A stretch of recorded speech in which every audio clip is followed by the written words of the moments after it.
Vamos a orar para poder empezar en esta mañana la clase de discipulado. Vamos a orar. Padre, te alabamos en el nombre de Jesús. Te damos gracias, Señor, por esta mañana en que podemos estar en tu casa. Te pedimos, Señor, que tú traigas con bien a los que todavía vienen en camino. Y gracias por lo que ya estamos aquí, Señor. Te pedimos que tú nos des sabiduría para entender la palabra que tú nos vas a enseñar en esta mañana, Señor. Te agradecemos por todo. En el nombre de Jesús. Amén.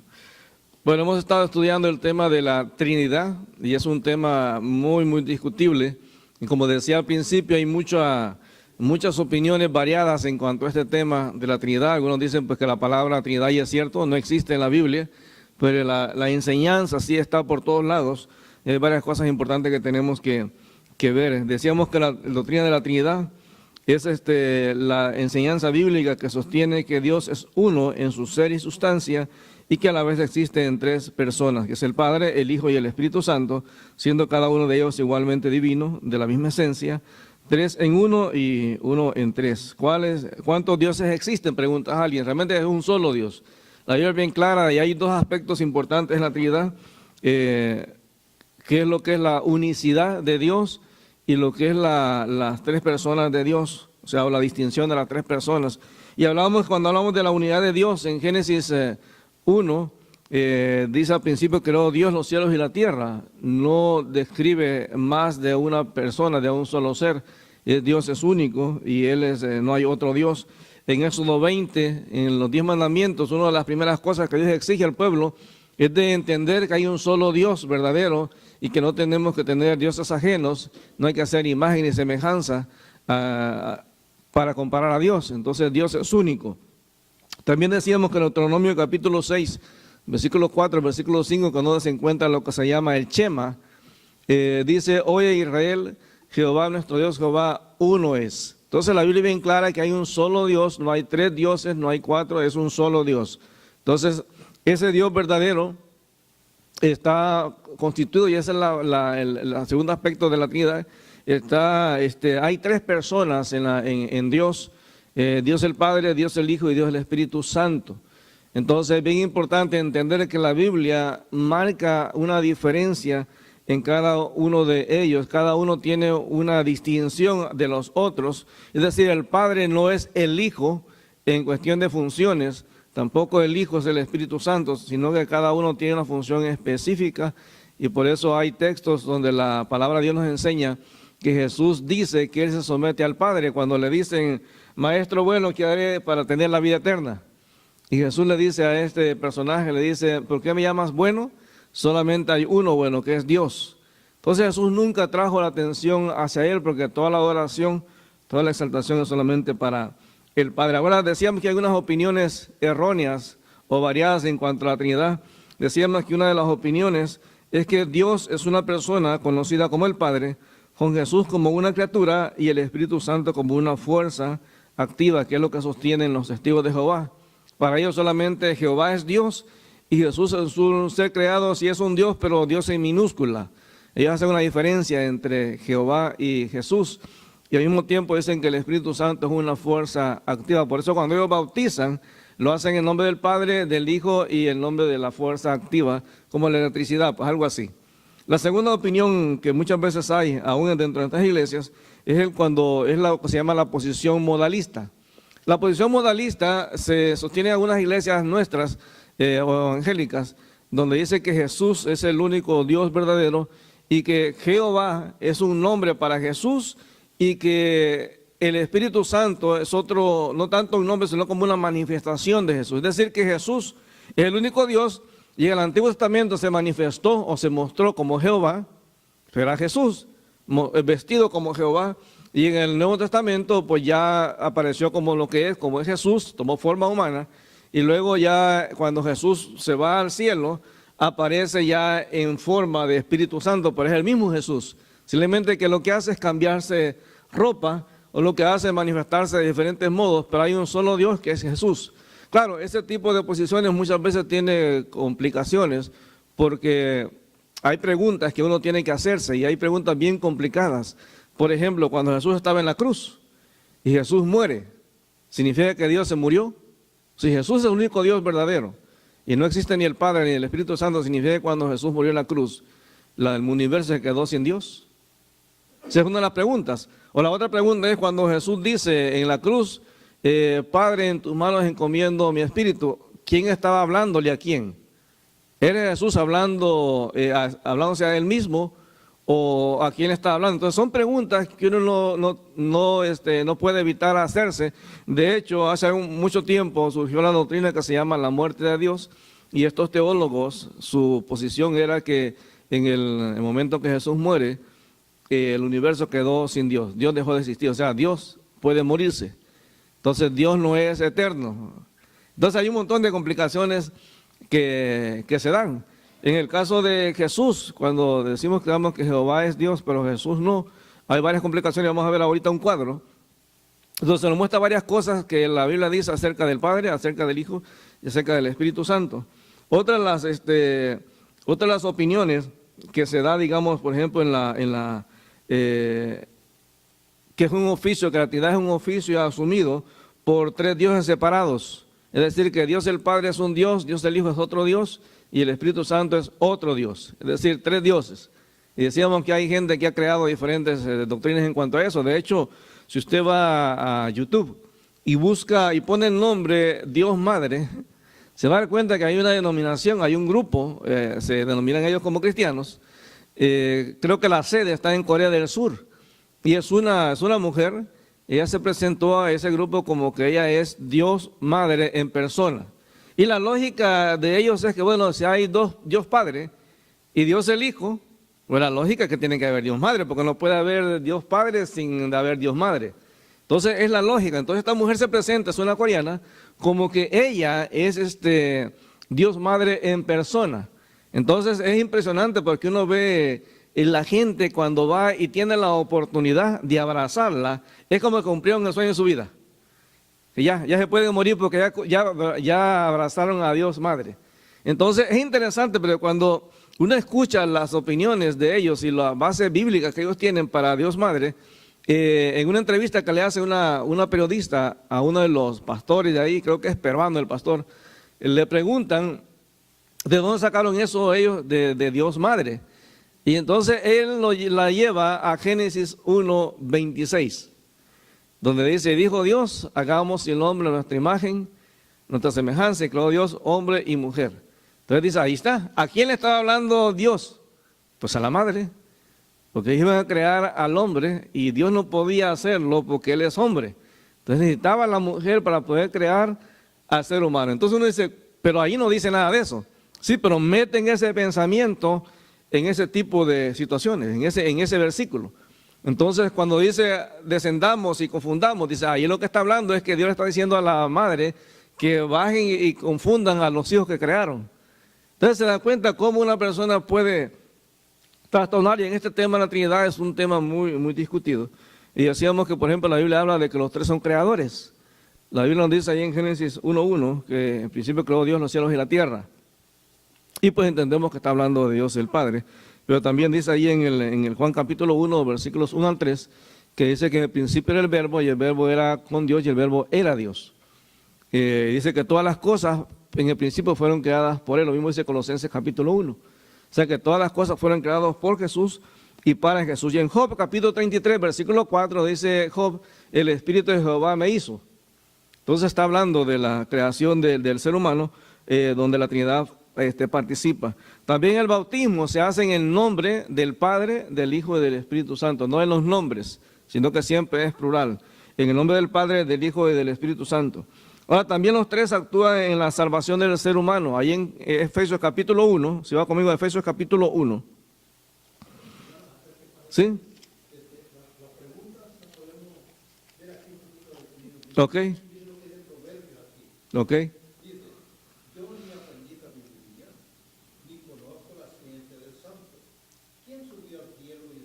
Proverbios 30, sí.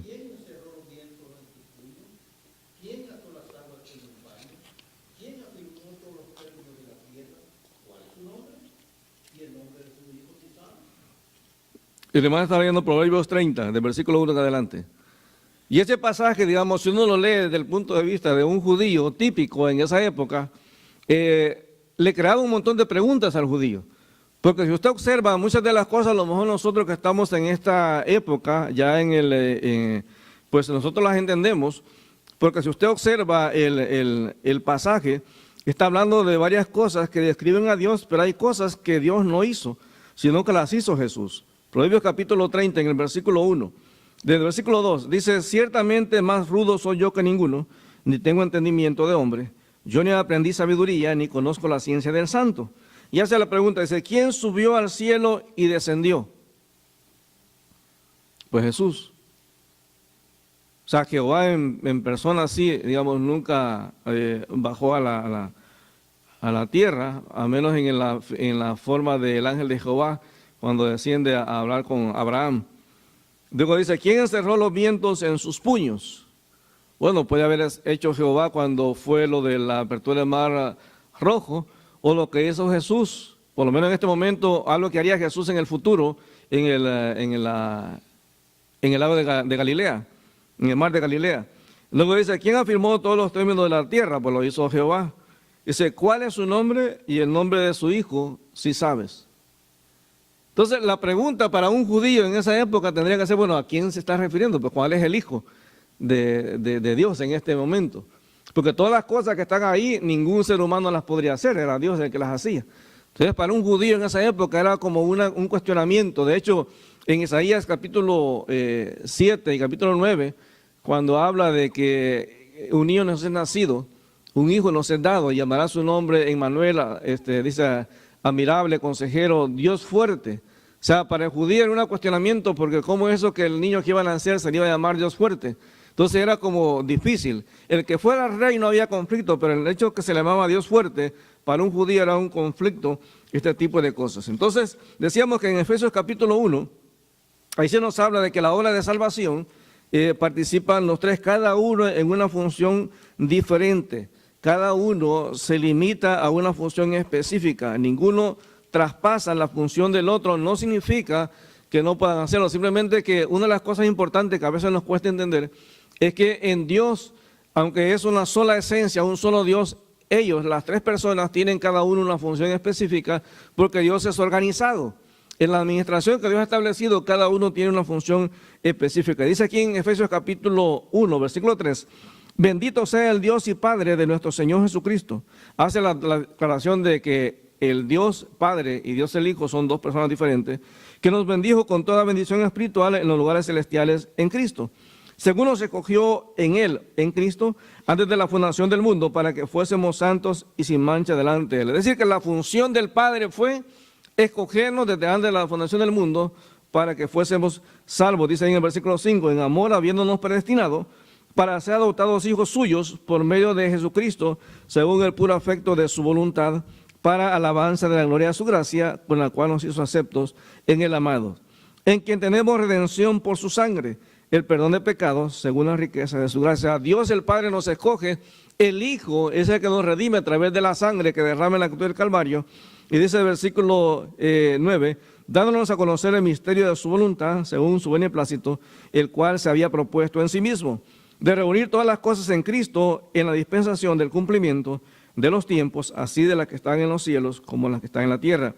En Él, o sea, en Cristo, tuvimos herencia habiendo sido predestinados conforme al propósito del que hace todas las cosas, o sea, del Padre, todas las cosas según el designio de su voluntad, a fin de que seamos para alabanza de su gloria, nosotros los que primeramente esperábamos en Cristo.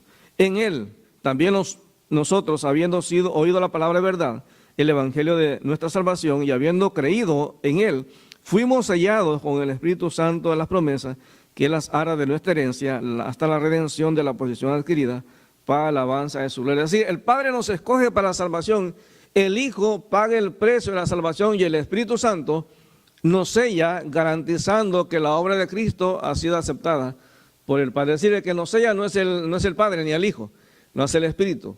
El que paga el precio por nuestro pecado no es el Padre ni el Espíritu, sino que es el Hijo. El que nos escoge para salvación es el Padre, no el Hijo ni el Espíritu Santo. Por eso Jesús decía que el que el Padre lo traía a él no lo echaba fuera. Cuando Dios traía a alguien hacia Jesús, Jesús no podía echarlo fuera porque era voluntad del Padre. De hecho, hay pasajes donde, allí en Hechos capítulo 1, cuando los discípulos le preguntan a Jesús cuándo van a hacer esas cosas, el hecho del establecimiento del reino.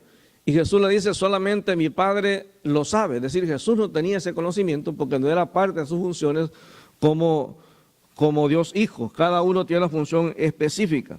Ahora, a cada uno de ellos se le reconoce como Dios verdadero. Deuteronomio 6:4, oye Israel, Jehová nuestro Dios, Jehová uno es. O sea, hay un solo Dios. Isaías 43:12. Vea conmigo, Isaías 43:12. En este pasaje, por ejemplo, Isaías es uno de los libros que más habla del hecho de la divinidad de Dios como una sola persona, pero al mismo tiempo cambia o combina algunas funciones del Padre con las funciones del Hijo. Isaías 43, versículo 12.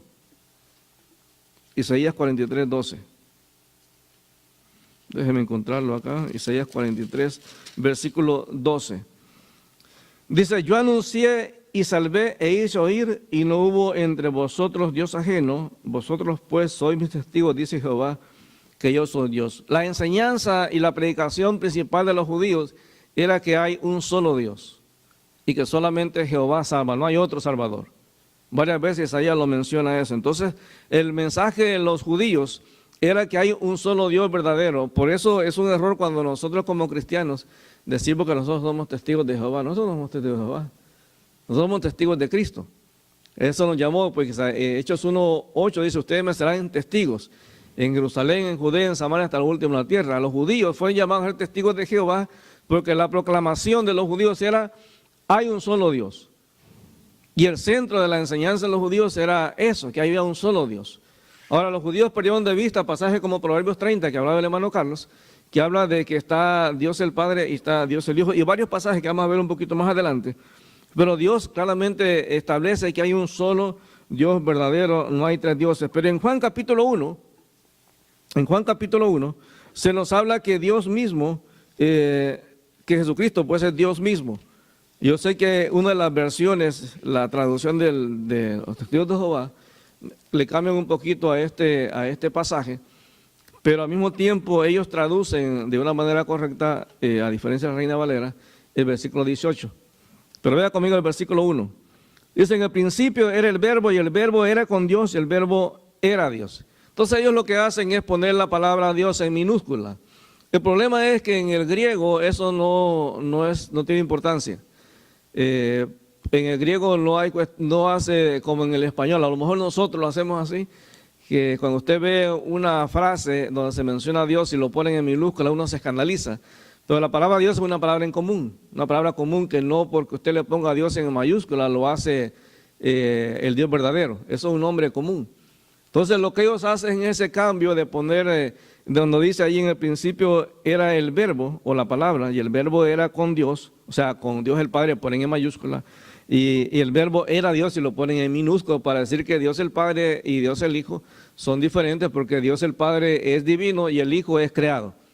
Por eso ponen la palabra Dios, la segunda palabra Dios en minúscula. Dice, este era en el principio con Dios, con mayúscula. Todas las cosas por Él fueron creadas y sin Él nada de lo que ha sido hecho fue hecho. Entonces, si Jesús creó todas las cosas, pero en Génesis 1 dice que fue Dios el que creó todas las cosas, entonces uno no puede negar este tipo de coincidencias. Ahora, en el versículo 18... No, porque digamos, hay una administración, digamos, el que establece, el que tiene la autoridad absoluta es el Padre. Eso nunca se discute. De hecho, al final del tiempo dice que Dios va a someter todos los enemigos a los pies de Jesús, y luego, ¿qué es lo que hace Jesús? Poner todo lo que ha recibido del Padre y se lo ofrece al Padre. ¿Por qué? Porque la autoridad absoluta es del Padre, no del Hijo. El Hijo tiene una función, pero el Hijo jamás está sobre el Padre. ¿Se dan cuenta? O sea, cada uno tiene una función específica, pero por ejemplo, Jesús cuando muere en la cruz, la pregunta que surge es, ¿por qué Jesús no se quedó en la tierra? Si había resucitado. ¿Por qué les dice, es necesario que yo me vaya, pero que venga otro consolador? Cuando habla de otro igual a él. ¿Por qué? Porque Jesús como que tenía un cuerpo humano, aunque tenía un cuerpo glorificado, estaba limitado por el espacio. El Espíritu Santo no. No puede estar en cualquier lugar porque es un ente espiritual.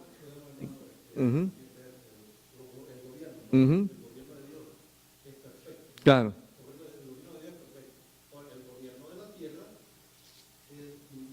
Ajá. Veamos cómo trabaja el gobierno. Hay tres poderes, ¿no? Ujú. El ejecutivo, el legislativo y el judicial. Ujú. Pero esto es imperfecto, ¿verdad? Claro. Pero el perfecto de Dios, el ejecutivo, hace su trabajo. Claro. Y el legislativo hace su trabajo. Y el judicial hace su trabajo. Entonces, esta es la perfección de Dios. ¿Ves? En cambio, la tierra es imperfecta. Estos quieren Claro. pasar de los gobiernos. Pero el gobierno es uno, ¿no? Entonces, el gobierno de Dios es uno. Claro. Sí, cada uno tiene una función, o sea, por eso decía en Efesios 1, Dios el Padre es el que escoge para salvación, no es el Hijo. El Hijo está allí para ofrecer la salvación a toda persona, pero dice la Biblia que nadie viene al Hijo si el Padre no lo trae. O sea, es que una función específica, no es el Hijo el que decide quién se va a salvar, dice la Biblia que el Padre es el que nos escoge para salvación desde antes de la fundación del mundo. Pero quien nos sella y viene a morar en nosotros no es el Padre ni el Hijo, es el Espíritu Santo que viene a morar en nosotros. De hecho, cuando Jesús se va, ya la iglesia, aunque sigue respetando la autoridad de Jesús, si usted se da cuenta, quien manda en la iglesia a partir de que Jesús se va es el Espíritu Santo.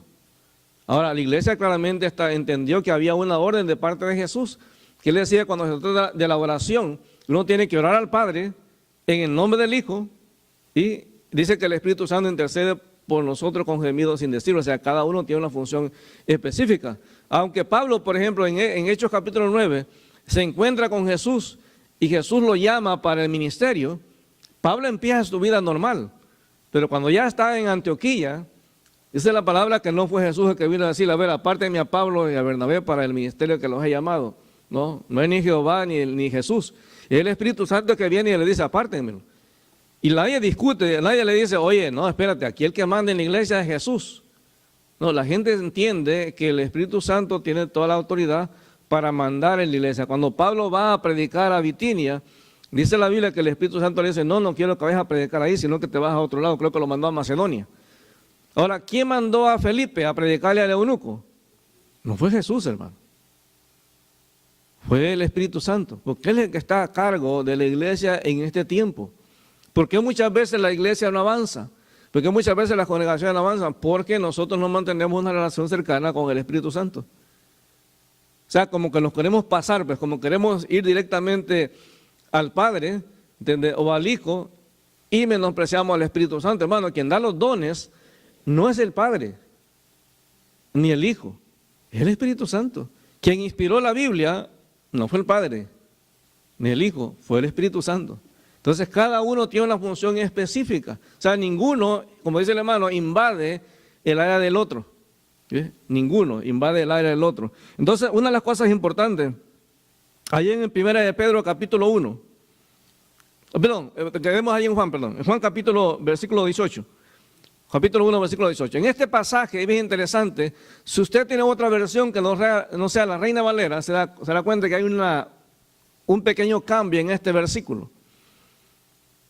Hay una palabra que nuestra traducción de Reina Valera no menciona, pero que el resto de las traducciones que no están basadas en la Reina Valera sí lo menciona. La Reina Valera dice así en versículo 18, a Dios nadie le dio jamás el unigénito, Hijo que está en el seno del Padre, Él le ha dado a conocer. ¿Alguien tiene otra versión que no sea la Reina Valera? Cualquier otra que no sea la Reina Valera. Si no, déjeme leérselo en esta que yo tengo acá. En esta versión lo menciona un poquito diferente, y en esta versión nos enseña que Jesús es Dios. Y es interesante porque la misma versión de los Testigos de Jehová traduce mejor este versículo que la traducción de Reina Valera.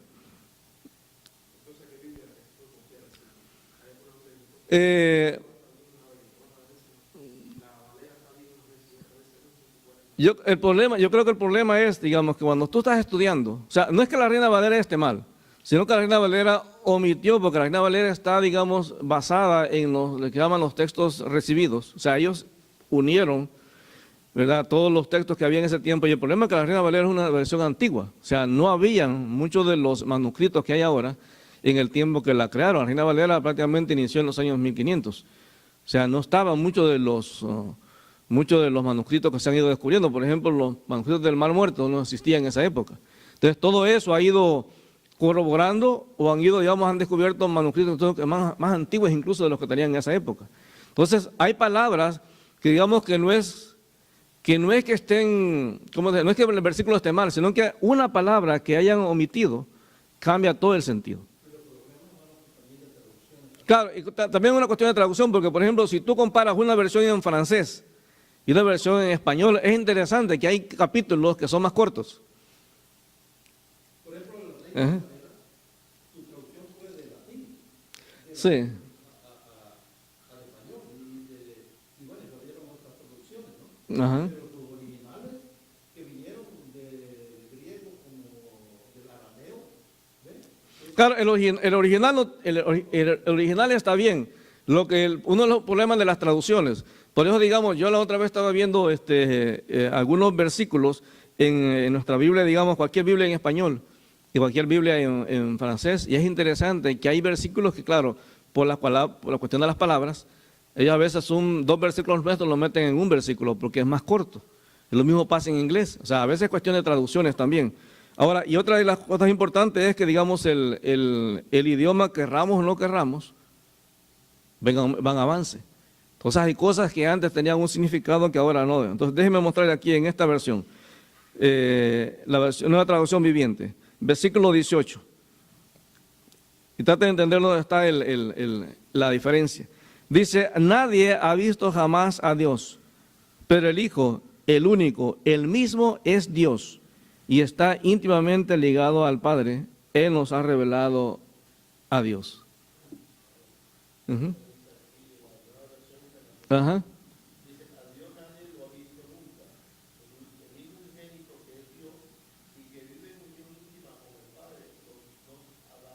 Claro, entonces la Reina Valera, la palabra que evita mencionar en ese versículo es Dios. Ahora, interesante es esto, la traducción de los testigos de Jehová lo traduce bien el versículo. O sea, eso es interesante porque ellos sí traducen bien el versículo. La diferencia está que ellos ponen, digamos, la primera palabra, cuando dice a Dios, en mayúscula, y cuando dice que Jesús es Dios, lo ponen en minúscula para hacer una diferencia. El problema está que en el griego no está así. En griego las dos palabras están en minúscula. Porque el problema otra vez, nosotros en español le damos una importancia a las palabras. O sea, si le ponemos Dios en minúscula es como que estamos ofendiendo a Dios. Realmente no, es un nombre común. Entonces, pero ellos lo ponen así para hacer la diferencia. Pero entonces la Biblia sí enseña que Jehová es Dios, la Biblia sí enseña que Jesús es Dios y la Biblia sí enseña que el Espíritu Santo es Dios. Y hay un cuadro que vamos a ver un poquito más adelante. Si usted va conmigo ahí en Juan capítulo 10, versículo 28. Juan capítulo 10, versículo 28. Ahora, no significa que la Reina Valera completamente sea una versión mala, pero yo creo que como cristianos tenemos la responsabilidad de hacer una comparación entre las versiones, porque otra vez lo que tenemos nosotros es una traducción, y las traducciones tienen sus... yo le aseguro que si yo le doy un texto a usted en francés de unas 100 palabras, no todos vamos a traducir exactamente con las mismas palabras el texto. ¿Por qué? Porque depende de nuestro vocabulario, depende del conocimiento que tengamos, depende, bueno, diferentes situaciones. Puede ser lo mismo, pero no necesariamente, el sentido puede ser el mismo, pero no necesariamente las mismas palabras en detalle. Entonces, aquí en Juan capítulo 10, en el versículo 28, y otra vez en este pasaje importante porque nosotros que venimos de diferentes países, nos damos cuenta que aunque hablamos español, hay palabras que para nosotros tienen un significado y para otros lugares, otros países tienen un significado totalmente diferente.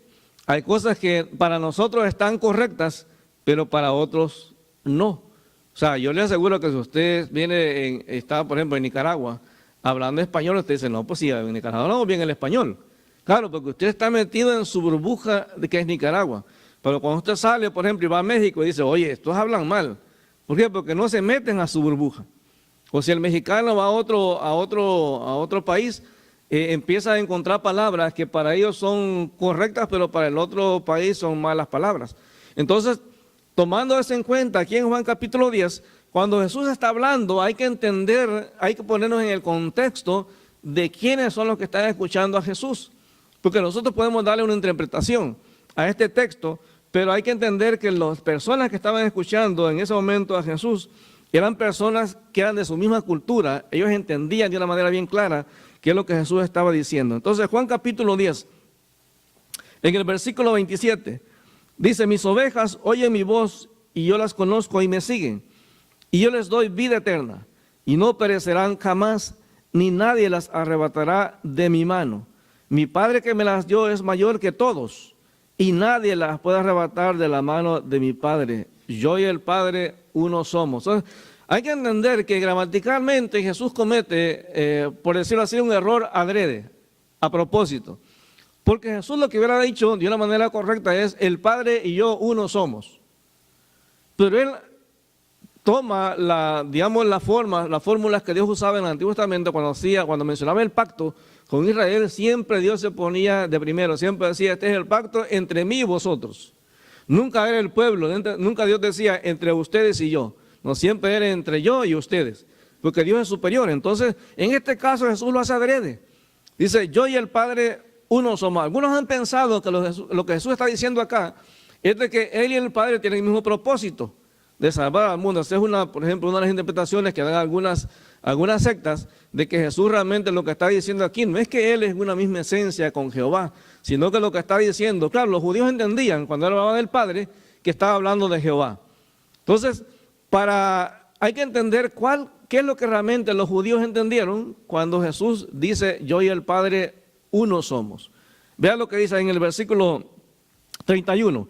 Entonces los judíos volvieron a tomar piedras para apedrearle.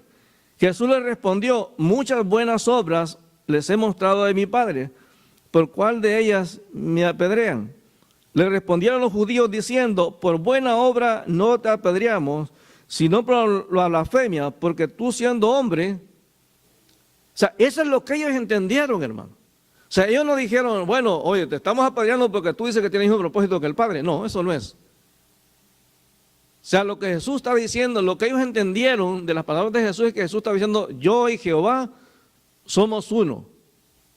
Entonces, o sea, yo soy divino igual que Jehová. Entonces, para el judío, o sea, hay que entender, la reacción de ellos es lo más normal. O sea, ¿por qué? Porque el corazón de la religión judía era, Deuteronomio 6:4, oye Israel, Jehová nuestro Dios, Jehová uno es. O sea, eso no se discutía.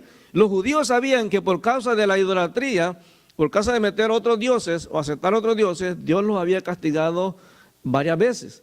Entonces la reacción de ellos es normal cuando escuchan la palabra de Jesús, pero lo importante acá es entender o comprender que ellos, cuando Jesús les dice: yo y el Padre uno somos, ellos no dudaron, o sea, ellos no confundieron las palabras. Ellos entendían que Jesús les estaba diciendo que Él y Jehová son divinos. Entonces para ellos es blasfemia, porque tú no podías hacer eso. De hecho, Jesús es el que introduce a llamarle a Dios Padre. El judío, que usted lo ve en Juan capítulo 8, los judíos nunca le dicen a Jesús que Dios es su Padre. ¿Qué es lo que le dicen los judíos? Que Abraham es su Padre. O sea, ellos no se atrevían. ¿Por qué? Porque el judío no entendía una relación tan personal con Dios. O sea, Dios es Jehová es Dios y es el Dios de Israel, pero hasta ahí. La relación que tenemos nosotros es Dios a través de Abraham y Abraham y nosotros. O sea, no hay una relación directa. Entonces, cuando Jesús dice que Él y el Padre son uno solo, eso es una blasfemia. O sea, cuando Jesús le dice mi Padre, o sea, para ellos es una blasfemia. O sea, ¿cómo tú puedes decir que Dios es tu Padre? Estás poniéndote en una posición que no tiene ningún otro judío. Entonces, ellos entendieron exactamente las palabras de Jesús. Cuando decía yo y el Padre no somos, cuando Jesús decía incluso que Él era el Hijo de Dios, para el judío era una blasfemia. Porque nadie podía atribuirse ese título de decir que era hijo de Dios. Ahí también en Primera de Timoteo capítulo 3. Primera de Timoteo capítulo 3.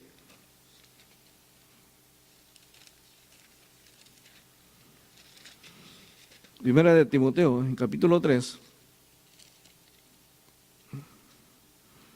Desde el versículo 14.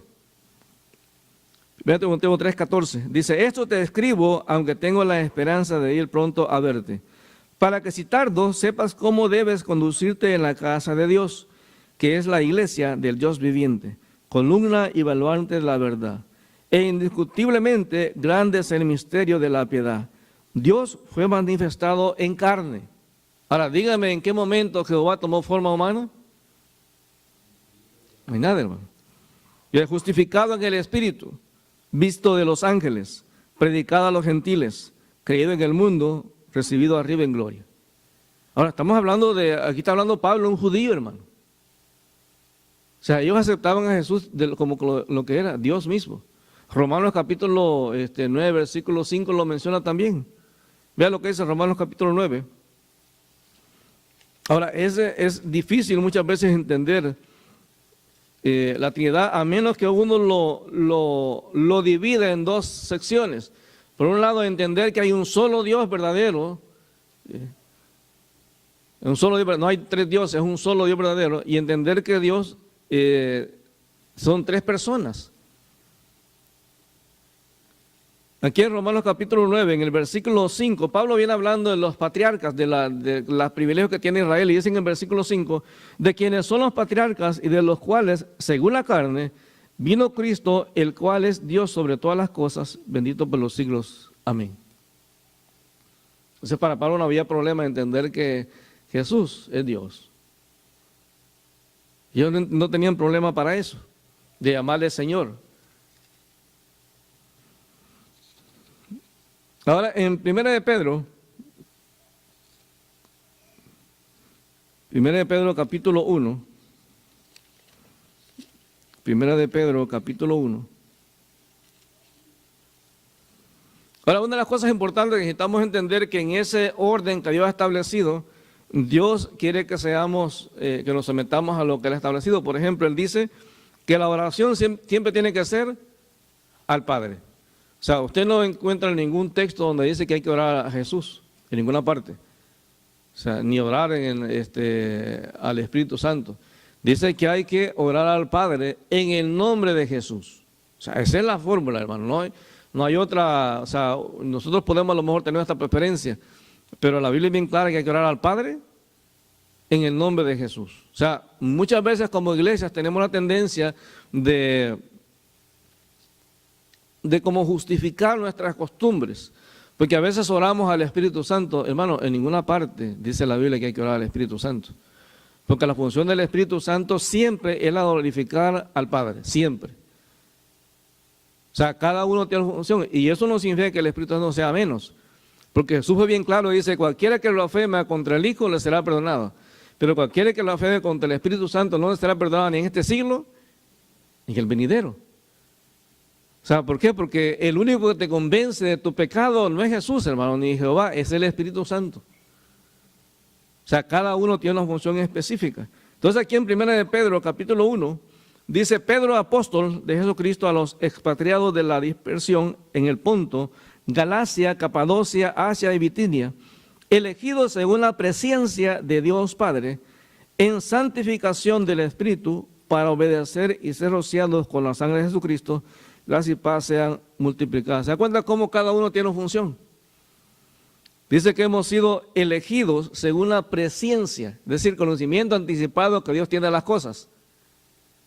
Eso no lo tiene Jesús, eso solamente le corresponde al Padre. Y en su administración solamente Él tiene eso, y varias veces Jesús lo repite. Dice, en santificación del Espíritu. El que se santifica no es el Padre ni el Hijo, es el Espíritu Santo. Pero dice, para obedecer y ser rociados con la sangre de Jesús. El único que te da salvación a través de su sacrificio es Jesús. No hay el Padre ni el Espíritu. O sea, cada uno tiene una función específica, cada uno tiene una responsabilidad dentro de la Trinidad. Y eso no implica que uno sea mayor que el otro. De hecho, una de las cosas que a veces yo he preguntado, la Biblia dice que Jesús se va a sentar a la diestra del Padre. Ahora la pregunta es, ¿dónde se va a sentar Jesús? Dígame algún versículo que hable de que en el cielo hay 2 o 3 tronos. No hay. Entonces la figura más que se da en la Biblia es que en el cielo hay un solo trono, donde está el Padre en el centro, el Hijo a su derecha, porque la Biblia dice que el Hijo se sentará, dice, a la derecha del Padre, y se supone que el Espíritu Santo estaría a la izquierda. Es un solo Dios, hermano, cada uno en su administración, pero toda la autoridad, y eso es bien importante que lo entendamos, toda la autoridad la tiene el Padre. Por eso cada vez que Jesús hacía un milagro, siempre llamaba la atención al Padre. Cuando resucita a Lázaro, le dice, Padre, yo sé que tú siempre me oyes, pero para que estos vean que tú me enviaste, Lázaro ven fuera. O sea, siempre era la atención hacia el Padre. Cuando Jesús está en la cruz, Jesús no dice, bueno, ya ahorita me voy a bajar de la cruz. No dice, Padre, en tus manos encomiendo mi espíritu. O sea, siempre Él se somete al Padre. Nunca hace las cosas por su propio medio. ¿Sí?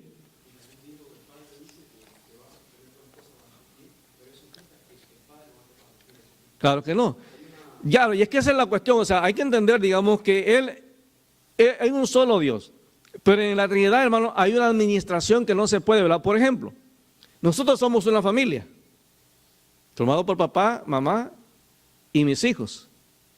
Ahora, cada uno tiene una función, ¿sí o no? O sea, el papá no puede decir, no, pobrecita mi mujer, ahora voy a salir yo embarazado. No, porque no es esa su función.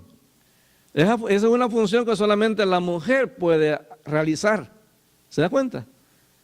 Entonces, pero el hijo no puede decir, ah, no, aquí en la casa el que manda soy yo. No, el que manda es papá y mamá.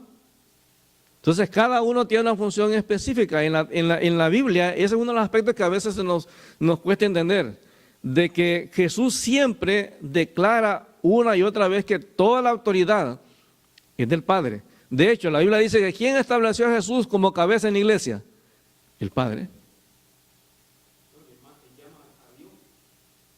¿Sí?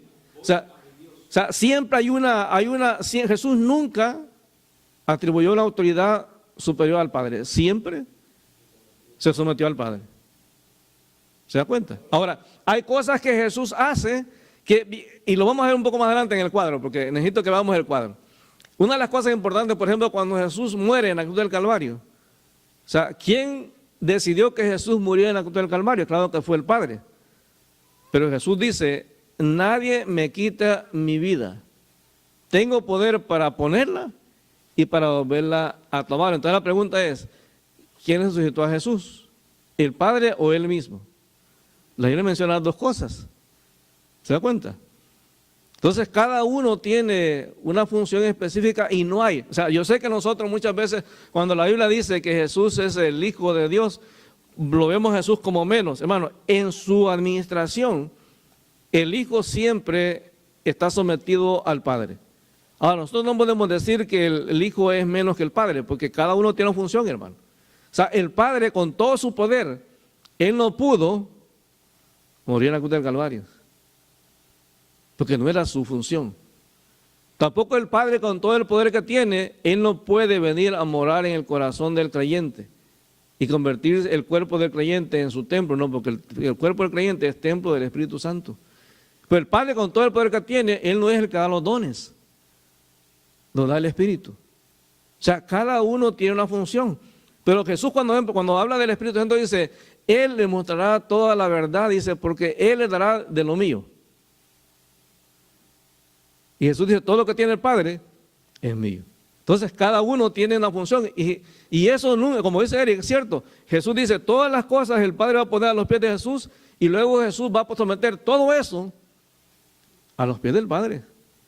Hermano, el que vence a Satanás no es el Padre, es el Hijo, no es el Espíritu Santo. El que pelea la batalla es Jesús. O sea, cada uno tiene una función. Entonces hay que entender que la Trinidad hay que dividirla en dos secciones. Por un lado, remarcar bien claro, hermano, la Biblia enseña que hay un solo Dios. No hay tres dioses, un solo Dios. Son tres personas y las tres personas es el mismo Dios, pero cada uno tiene una función específica y siempre la Biblia enseña que el Hijo está sometido al Padre en todo. De hecho, uno lo ve cuando está en Getsemaní, Jesús le dice al Padre, Padre, si es posible, pase de mí esta copa, pero que no sea como yo quiero. ¿Se da cuenta? Pero los discípulos cuando veían a Jesús actuando decían, oye, ¿de dónde tiene tanto poder? Cuando Jesús le dice al mar, cálmate en la tempestad. O sea, usted no ve a Jesús orando, decirle, Padre, por favor, mira, cálmame la tempestad. No, Jesús ordena y la tempestad obedece. O cuando están los endemoniados, O sea, Jesús ordena y los endemoniados obedecen. O sea, cada uno tiene una función específica. Como le digo, en este tiempo quien guía a la iglesia no es el Padre, ni es el Hijo, es el Espíritu Santo. O sea, quien establece los dones, quien da los ministerios, es el Espíritu Santo. Entonces, muchas veces, a veces como iglesia, tenemos dos problemas. Uno de los problemas es que muchas veces lo ignoramos, que sacamos al Espíritu Santo de nuestra vida diaria y a veces lo usamos como una marioneta. Hay gente que, por ejemplo, pone las manos y dice, yo te ordeno que tengas tal don. Hermano, los dones los establece el Espíritu Santo y los da como Él quiere. Eso es lo que la Biblia dice. O sea, yo no puedo mandarle. Pero a veces como no vemos al Espíritu Santo como que tiene un cuerpo físico, porque a veces determinamos que una persona es alguien que tiene un cuerpo físico. Pero el Espíritu Santo, usted lo ve en la Biblia, dice que Él se enoja. Y el Espíritu Santo se entristece. Entonces, mire, cuando se enoja, hay que tener cuidado. Si uno pregunta a Ananías y Zafira, ellos no le mintieron al Padre, le mintieron al Hijo. ¿Qué es lo que le dijo Pedro? Ustedes han mentido, le mintieron al Espíritu Santo. ¿Y qué es lo que hizo el Espíritu Santo? Matarlos. Entonces, cada uno tiene una función específica. Entonces, en este tiempo, quien lidera la iglesia, quien guía la iglesia, es el Espíritu Santo. Entonces, como cristianos tenemos que buscar una relación personal todos los días. Comunión, dice la Biblia. Tenemos que tener comunión con el Espíritu Santo. Bueno, seguimos el otro domingo, hermano. Vamos a orar.